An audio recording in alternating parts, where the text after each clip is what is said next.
Hi, my friends. This is Jorge Antonio with En Mi Tierra. I have the pleasure of being with Halie Gianulis.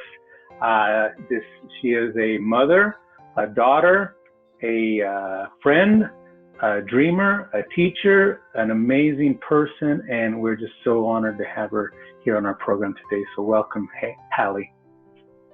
Thank you. I'm so happy to be here today, and I'm honored to be welcomed into your show. So thank you. For sure. We just want to kind of learn a little bit about who you are and where you come from. Right now, you're living in Denver, Colorado, or in the Denver area.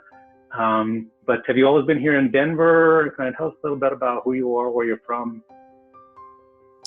So my background is a long story, but I actually was born in Ohio.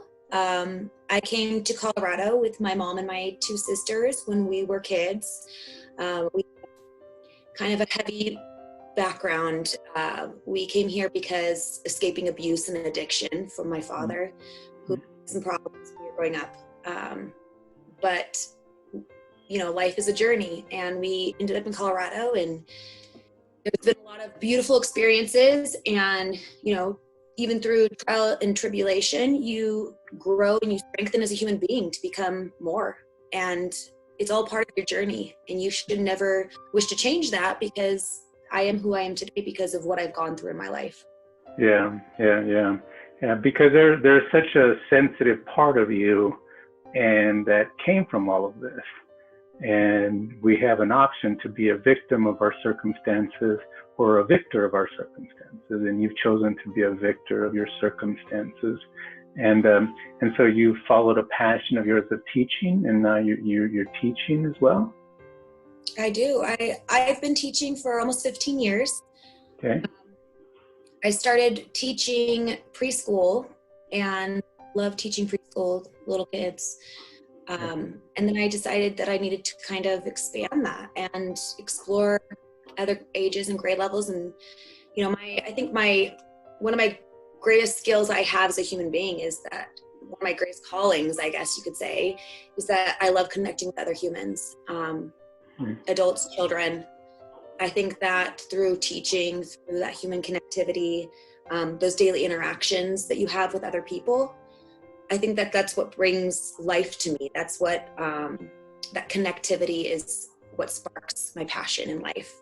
So I am teaching elementary, and I've been in Denver Public Schools for 11 years now.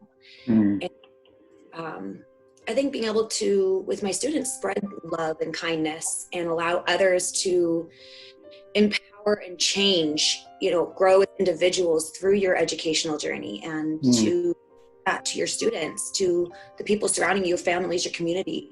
I think that that's what you need in life in order to be able to take yourself accountable and to get clarity on what your journey is, you know. To me, it brings love. You know, our confidence comes from a power, you know, a force that's greater than ourselves, and that we are part of, and it is part of us. Individually, you know, we're all in this together. We all have a purpose, and sometimes that purpose is to teach us. You know, some people teach us how to be, and some people will teach us how not to be. And it's really up to us to believe in how we want to be. And, you know, what habits through all of this have you tried to avoid, or have you had to avoid? And what habits have you developed that inspire you to get better, to do better? How did you kind of get through some of these? You mentioned earlier that some of the heartache of what you do now. Before we go to that, you know, for people who don't know who Halie is, you know, she's a model here in Denver. She's done several fashion shows. She's also a professional teacher, and has a lot of different aspirations. But Halie, you know, kind of what is even with these bad circumstances, you survived to become wiser and stronger. Now with your perception on all of this, your insight and your thoughts, what has been the most impactful thing that has kind of changed the course of your life recently? And then we can go back a little bit about the past, and then how people can, and how you're growing through all of this.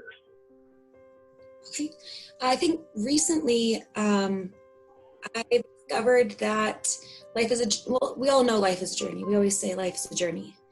And at some point you have this idea, this bigger picture of who you are or what you are supposed to become. And a lot of that, I think, in life is painted on external expectations of who you should be, or, you know, appeasing other people, or rising to the expectations of society. And recently I think I've started to uncover that the best thing I can do for myself is to love who I am and to honor who I am as an individual. I've recently gone through a lot of tragedy over the past year, a lot of huge losses in my life, family members, friends, a 16-year marriage. You know, I think that you develop this codependency on other humans, and you start to lose your identity as who you are as a human. So I'd say one of the biggest things that recently I've been working on and that I've uncovered is, you know, that spark and that passion that has always been in me. But I think that over time you hollow out and you kind of lose yourself to the daily tasks and routines and the people around you. And when you start to uncover and truly love yourself, I think that that is when inspiration happens. And I've started to recently where I'm, you know, reconnecting with old friends, or I'm finding my goals and my boundaries again, and I'm able to speak out and stand up for myself as an individual. And I think that's when you can separate, you know, healthy relationships and healthy, you know, overcoming obstacles. And it really, you have to dig down and find that strength that maybe you didn't realize was there all along. And so recently I've been doing a lot of self-discovery. I've been reading a whole lot. I've been doing meditation. I've tried to reconnect with my inner self and my goals and dreams. And that has been really awakening for me. And, you know, ultimately that's what's going to empower my children. And that's what's going to empower my students, is to see somebody who's strong and that has those huge life goals and that really feels empowered as an individual, doesn't need other people's approval. Yeah. Yeah. One of the things that you said, you didn't realize your own strength, and what you thought was the end of the world, or, you know, or it was just so hard or harsh. You know, we had to go through that so that you can see yourself on the other side of that. And someone suggested to me one time, they said, you know, don't pray for life to get easier, just pray for you to get better. And as you get better, then your family, friends, and fans can eat of your fruit, which is you just being you, which we say isn't a race or a competition. It's just a matter of becoming. It's an evolution. And so, you know, who are you? What's on the agenda for you? How do you see your effect in people's lives? I think the biggest things that I've always had passion for is, that connectivity I talked about earlier, that human connection with people. I think that that's where you leave your imprint in this world, is, you know, having that empathy, that gratitude for life, that passion and that drive to, you know, connect with people and to make those relationships. And that's in a non-judgmental basis as well. Like, you can't go into a relationship with ulterior motives, or a friendship. You can't, it has to be healthy, a healthy way of connecting with people. And selfless, you know, it's, for me, if I can impact others by giving them my experiences, and whether or not they connect with my experiences, and whether or not they want to, you know, listen to my words or my advice, that's up to them, because they have to chart out their own journey. But I think being able to have that open window to people and let them express their journeys, and let them, you know, help find themselves, and let them know that they are empowered to go about whatever it is in their life, and to explore whatever it is in their life that they need to, without feeling judged, or without feeling the burdens of society coming down on them. And I think if anything in this world, you know, be to help others just in general. I think being able to share my gratitude of people, of, you know, just existing is the best that I can leave here on this earth. Yeah. Yeah. You know, just letting your life be a light. Mm-hmm. And however small or big it is, you know, even the smallest light will pierce the darkness and light up a room.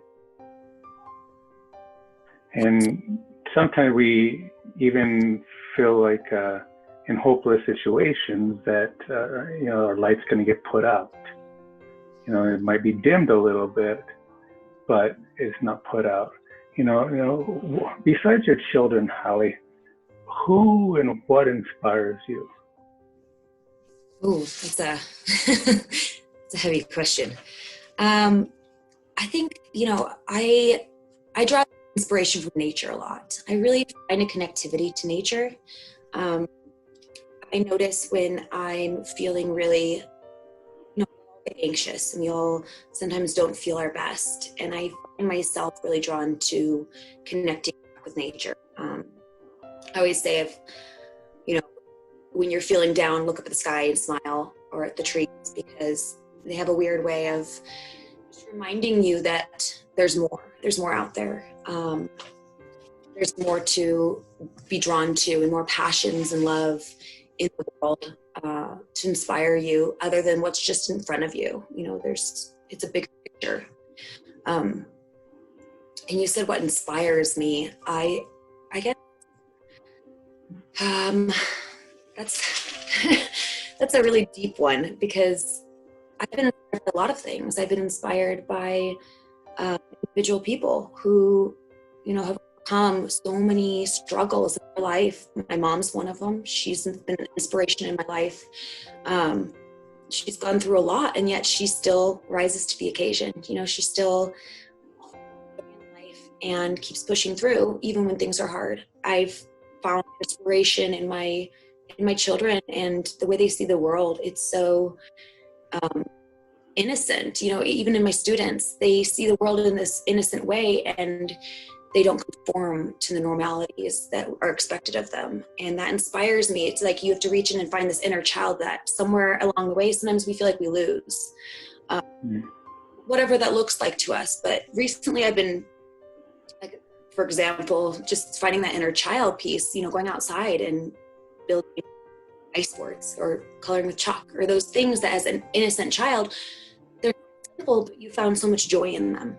And I think finding some of that innocence, bringing it back into your life, really is an inspiration for me. That connecting with your inner child, connecting with nature, you know, finding peace in simple daily tasks, because there's so much going on around us, we forget just to take a breath and to look at the little things happening in our life that are just so special every single day. The people that we get to talk to, the moments when we have peace and silence and can just sit there and look up at the sky. Those little tiny moments pass us by so very quickly.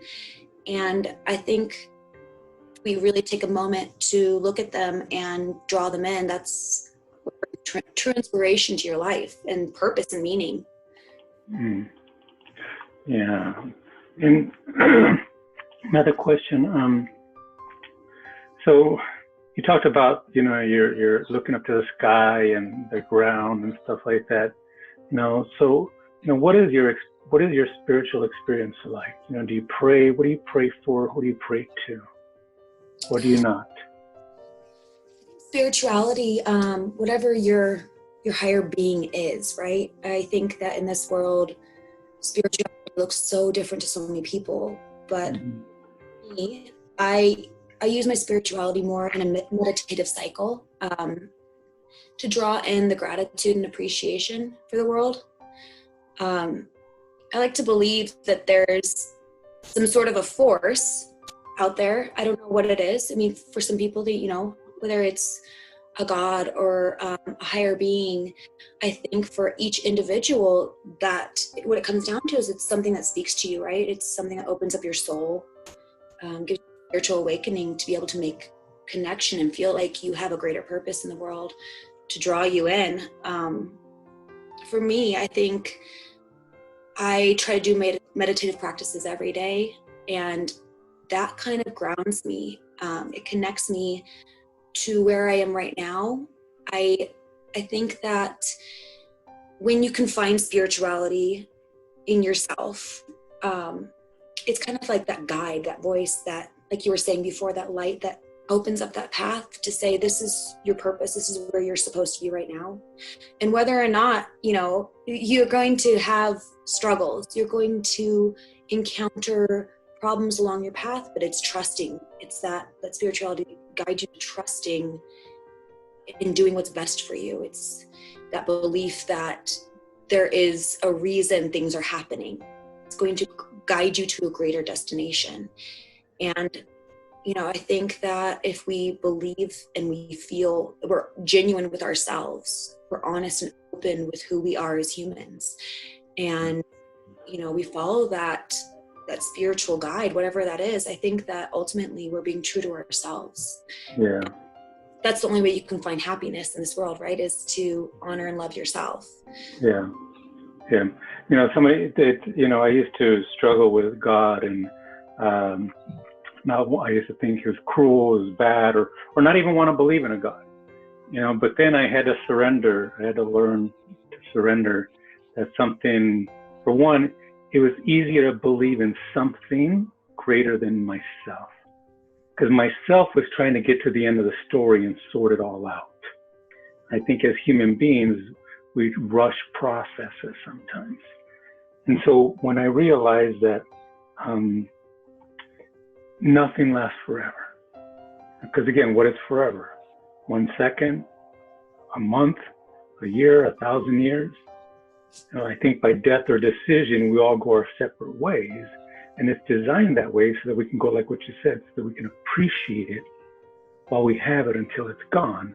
And that's where our gratitude comes into play, right? Does that make sense? I agree.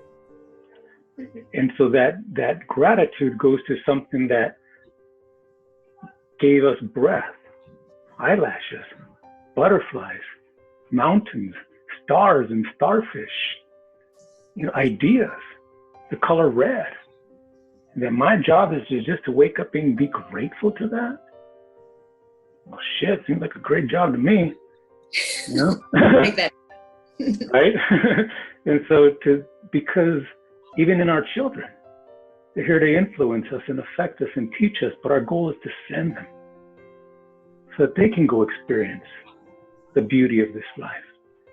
And though there's a lot of distractions and a lot of influencers, I'm sure you've had some people telling you in your life how to be, how not to be, what to think, what not to think, what to read, not to read, what song to sing, what not to sing, right? And then we have to figure it all out on our own. Where do we fit in all of this? As you move forward in life, what's on the horizon for you? What are you working on? What's your next dream? What are your next passions? Are you gonna go back to school? What are you gonna do? That's a great question, because I think that we're always a work in progress. I know every single day, work in progress. I think that just now I'm starting to really look back into my life goals, my boundaries, what those look like, actually creating them for the first time maybe, and following through with what that looks like. I actually have been writing down a lot of life goals recently, things that I want to do that I put to the wayside and I push down, and your due diligence as a citizen and a parent, and sometimes we forget ourselves, and it's important to reconnect with that person. So currently I'm really reconnecting with society. I love community service. I always have. I've organized community service projects with students. I'm trying to volunteer more. That's really important to me in my I'm also currently just recharting and trying to figure out what it is in life that I want, that brings joy to my everyday. So that kind of looks like I've been writing a lot. journals every single day. I've been really doing some self-reflection, and that has been really empowering to me, being able to recently, for the first time, I think in my entire life, I set some boundaries and I actually put my foot down and followed through with them, with myself. And I think a lot of the time we talk about boundaries in our life, we talk about our expectations or our goals, and then we get too afraid to push through and follow them. We get too afraid of hurting others or what that'll look like or how the outcome will be. And I've recently started to set those boundaries and stand up to them, and it's been really empowering. You asked about some of what my future endeavors look like. I recently remembered that when I started my educational journey, I actually went to school for aerospace engineering, and changed to education because I had kids, and I love teaching, and it's something that I'm really good at. But at the same time, I don't think I've ever lost some of those prior passions. So I want to go back and get my pilot's license at some point. I've actually started writing some of my life story, which it's really freeing just to write down, to sit and think about your journey and being able to kind of write your memoirs and express that to other people. I'm not ready to, I guess, share it all with the world yet, but at least putting it on paper to reflect for myself, which is a really large step for me, being able to just take those memories and those thoughts and put them on paper. Yeah, and as you should, because your story, when you write it down and then somebody can read it and may need what you have to say. They may need what you have to say.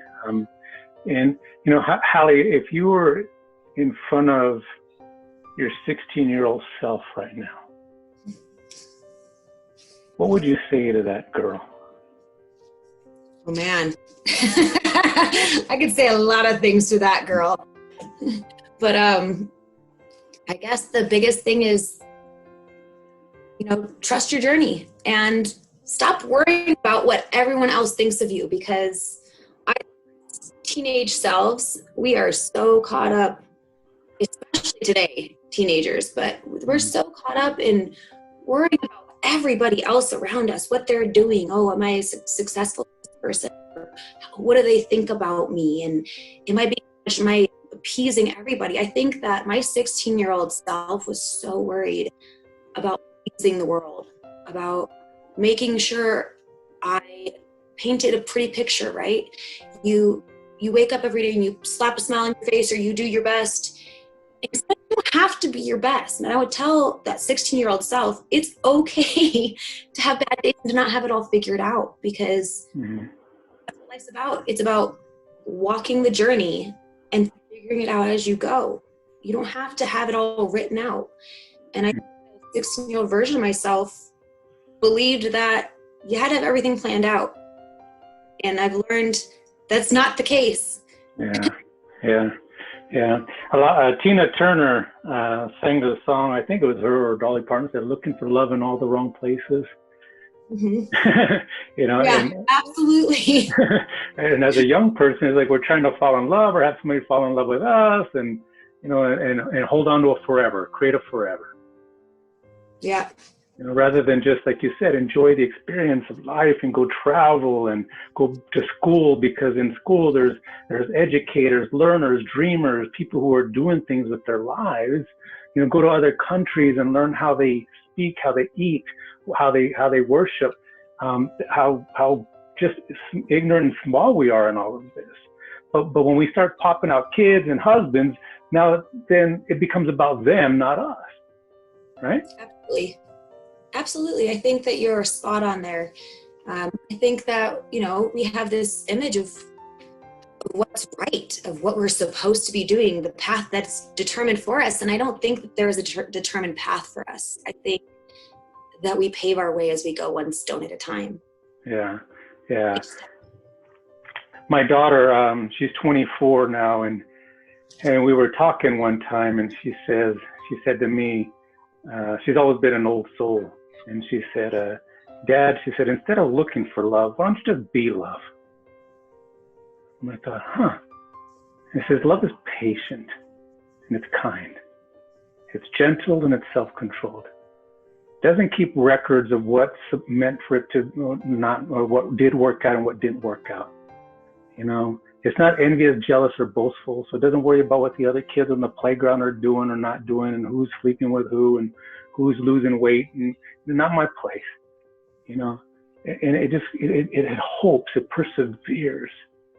You know, it draws people to you. And so if anything, it's like, let them all fall in love with you. And then you pick who you're going to allow into your circle. You're in charge of that part. Being with those who bring out the best in you, not the stress in you. Because sometimes our families and our friends, they're like turkeys. They're going to try to convince us that we can't fly. And all we can speak is their gobble. But your perspective is important because, you know, it's really not about knowing what we want, but understanding what we don't want. Because what we want is being revealed to us. Who would have thought? Look how far you've come. And as more and more opportunities come our way, it's just walking, not running. Walk. Does that make sense? Yeah, absolutely. And I think that you said it kind of spot on there. Of you start to realize what you don't want. And I think that that's where you were talking about the people in your life and how they draw in, you know, and I think that you make that connectivity. You understand what you want and what you don't want. Mm.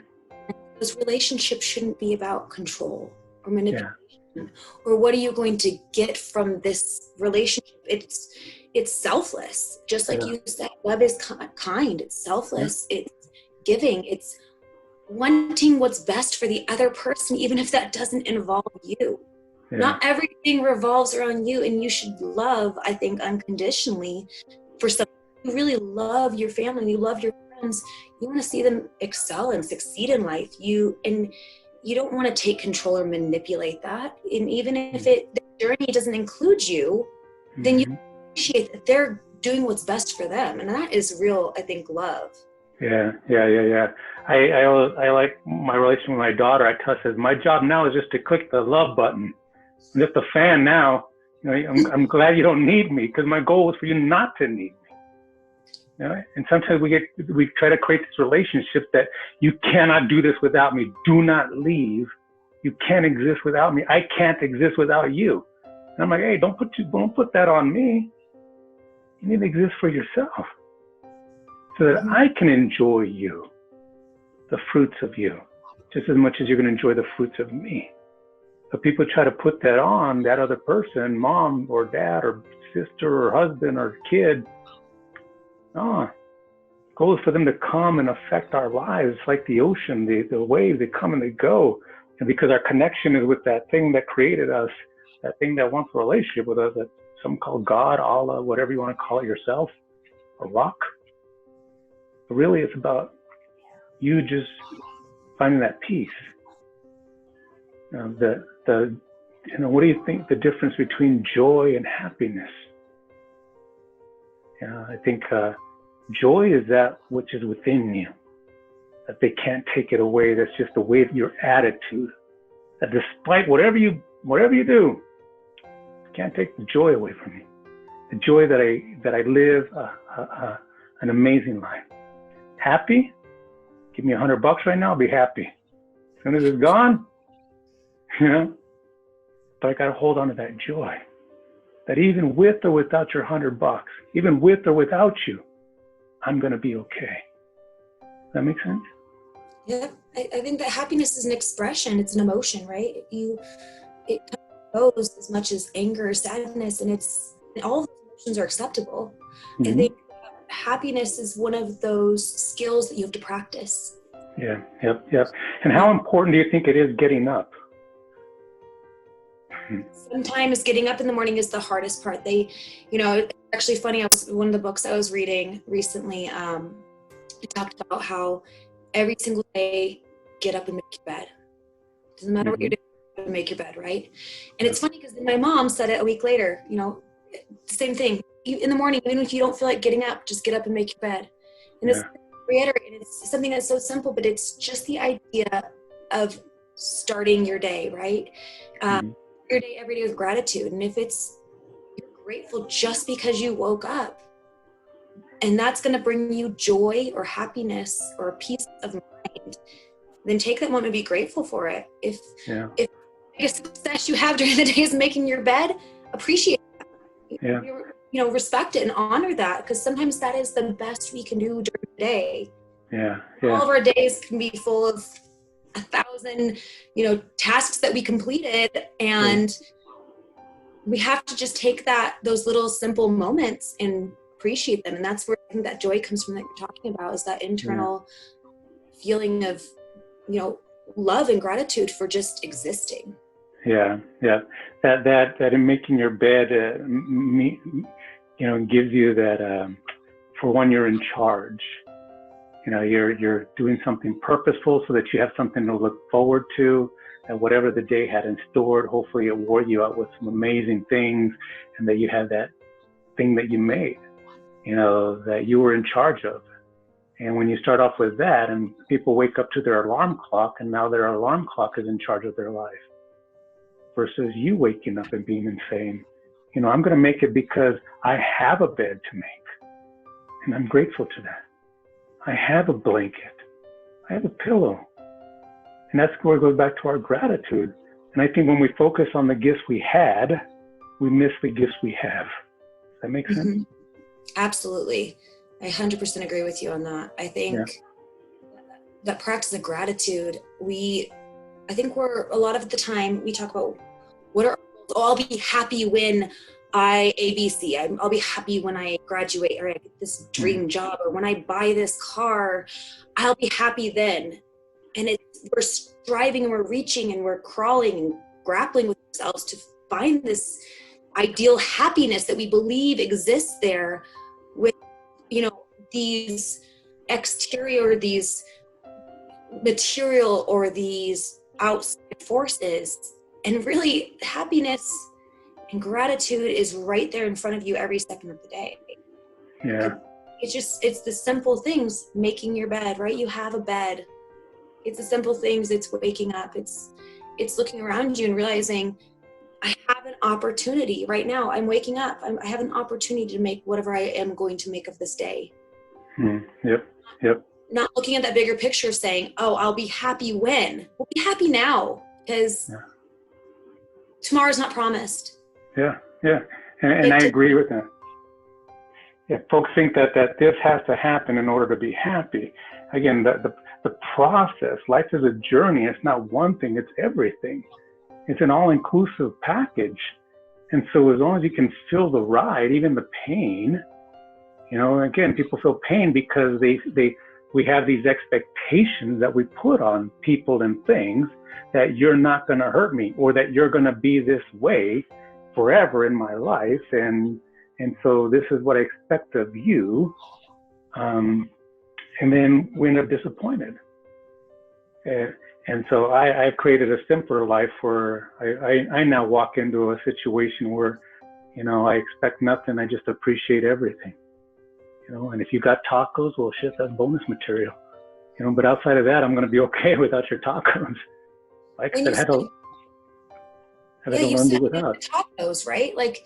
And you just said exactly what it was, is you can't control other things around you. No. You can't. No. You can't control other people's feelings. You can't control the things happening around you. You have control of yourself. That's what you have control of. They say we have no control over the actions of others, just our reaction. And I'll give you an example where, when my grandma and my mom, when I was a kid, one time a mouse ran into the room and they freaked out. They went from 0 to 100, and they gave their power away to this mouse. And I never understood that. I was like, this mouse was just being a mouse. He was just walking to get a cheese, and then you guys became loud. And I think people do that all the time, where they give their power away to a mouse that changes their state, where I was here, but because you didn't do this or you did this, now I'm here. And you did this to me. No, that's giving your power away. And I think when you can learn that we have no control over the actions of others, just our reaction. And sometimes the reaction is just to walk away and let them go and let them be and let them sort it out. It's being a victim of the world and taking your power back from that. You know, we are only victims of the world if we allow ourselves to be, because there are going to be bad days. Mm-hmm. There are going to be hard times. And you know, it is okay to not be okay. It's okay to cry. It's okay to be angry. Yeah. But if you allow that to overtake you, and you allow it to take away the joys of your life, and you allow it to control your relationships and your friendships and moving forward, then you've just become a victim of yourself. Yeah. You've given your emotions your future, your every single choice and decision, this idea that exterior controls, you know, somebody else can control your emotions, somebody else is in power of your happiness. Yeah. Being a victim of the world, because ultimately, just like you said, your grandparents giving the control to the little mouse. Mm-hmm.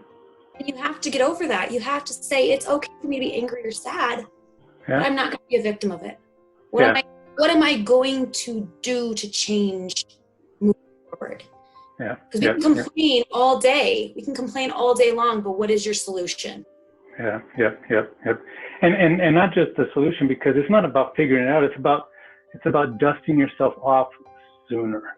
It's like when being mad, it's like, okay, or sad. All right, if I know I'm going to be sad and it takes me a day, how can I cut that in half?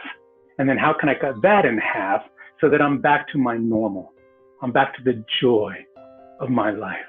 And that didn't work out for me. And that's where it goes back to the art of surrender, that wasn't meant for you. And sometimes we want to force fits. Say, well, it walks like a duck, talks like a duck, looks like a duck, must be with me.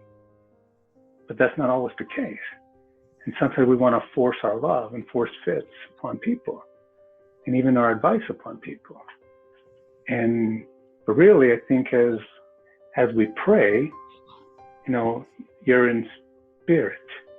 And as you're in spirit, that's when the butterflies and the ideas land on you. And then as you're in spirit, that's when you're inspired. And then that's where the ideas come from. And as you're inspired, then you become inspiring. And when you become inspiring, that's your light. And that's what your job is. That's your purpose. To be that inspires others to become better than they were yesterday. That makes sense? Yep. It's that spark, that flame that ignites and it drives you. I think we all have that little spark. You know, I'm talking to you here and I can be inspired by your words and your emotions and your stories. I can take what you're saying and I can let it ignite another part of me that awakens, you know, a piece of me that maybe I didn't acknowledge before. Maybe I didn't, you know, I didn't look at myself. We look at ourselves every day, right? We look at ourselves in the mirror. But when you really look at yourself, when you stare into your own eyes, your own soul, and acknowledge what those sparks are that are in you, because they're there. Yeah. You just have to look deep enough. Yeah. It's like a flashlight. It was always there. Just put light on it. You're like, there it is. That's what that is. I see it. I acknowledge it. I need to move from it. I need to give it away. I need to surrender to it. I need to go towards it. You know, whatever that is. And those that want to love you will love you, and they'll understand you. But you know, when we focus on the gifts we had, we miss the gifts we have, right? Because we're what was, or what wasn't, or what isn't. In the meantime, you have this laughter in front of you. You have this taco in front of you. You have this person in front of you. You have this embrace in front of you. But we're worried too much, the anxiety of what did or didn't work out, and what was or wasn't meant to be. And part of the art of surrender is just breathe. And I you know, you as a molder of dreams, as a teacher, you have these little lives in your hands. You know, you're just going to shine a little light on their lives, and they're going to have to figure it all out. But your goal is to teach them and defend them, not to keep them as first graders or whatever grade they are, but to watch them grow and go, so that you can look back upon their lives and our children's lives and hit the love button. Just a fan now. Go and grow. And so I didn't mean to get into this with you, but what do you, if they could write a book about your life, what would the title of it be? Oh God, I could come up with so many titles. I'll get into my family, because this one would probably be the most ridiculous and accurate story title. Maybe Boulder Holders and Other Bizarre Stories. My sisters and I, we had these baskets. My mom would she'd have a sock it to me basket, a boulder holder basket, and Under Wonder. We kind of had a quirky family. I attribute a lot of who I am, the majority of who I am, probably from my childhood and my family. And yeah, there was some stress and some tragedy that happened in my childhood that I still am working through to this day. But there was also a lot of laughter and a lot of joy, and a lot of quirkiness. I think my life has been a lot of personality that has been brought into my life, and learning how to appreciate differences and perspectives and be true to whatever it is that you are. So I think that would be the title of my story currently. I'm sure it'll change, but recently I've just been reflecting on, recharging that child version of myself that I loved. I was definitely a very energetic and quirky kid, and you don't want to lose that piece of you. I think over time it kind of dulls out. Yeah. That I loved growing up, whether or not it annoyed some people. I'm sure it did. I'm sure it annoyed my mom all the time. Like my kids annoyed me sometimes. Sure. But that was a part of me that I loved. Yeah. Was it Leanne Womack said, "Don't ever lose that sense of wonder." Mm-hmm. And that's kind of what you're talking about, right? Don't lose that sense of wonder. That you're still fascinated by the fish and the water and the stars and the starfish, and because things are being revealed to us, and I would encourage us all not to try to get to the end of the story, but to embrace the process of living and take it one day at a time, knowing that you're not in control, and that's okay too. And you don't have to be in charge of all the babies, right? You just got to do your part. It's like planting the seed. The earth, God, the universe will do its part. But in that seed, sometimes we got to go in and nurture it. Yeah, it's like planting that seed, and even the strongest, tallest trees, the ones that are the most beautiful, that branch out, they still start new buds and new beginnings constantly. But those seeds were at one point all planted in the dirt. They all came from the same place, and they had to work really hard to plant their roots and to push through that soil in order to be big and strong and beautiful. And we are a lot like that as human beings. It's constantly, you have new buds that emerge and new passions of life, and you have to keep pushing through the weathering, and you have to keep branching out and seeking new opportunities. Otherwise you just slowly die. You can't stagnate it.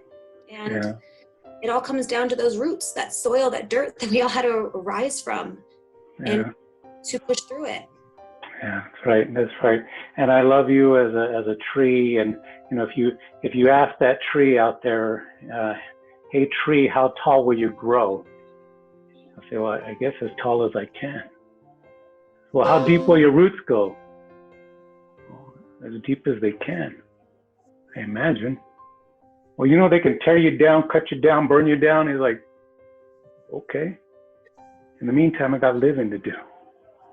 I got birds coming, squirrels coming, leaves coming, snow's coming, and they're going to go away. But in the meantime, I got to be me." And I would just encourage you to just plant your roots as deep as they can go as in you reach to the sky as high as you can reach, and that your light, as you draw people towards you and your love, and those that have felt your love and been part of it, there's been no greater honor. And so I just want to encourage you to continue to grow and go. Is there anything else that you want to say in closing together here? I'm really grateful today. I'm grateful to be here. I'm grateful for you, for what you're doing here in the show and trying to reach people and let them know that there's, more to the world. There's more to themselves and life. I really appreciate everything that you're doing. And, this journey that you're on as well is beautiful. Thank you. Yeah. Sharing this with the world. Thank you, dear. Yeah. Well, you're normal. You're okay. I'm normal. I'm okay. Everything's okay.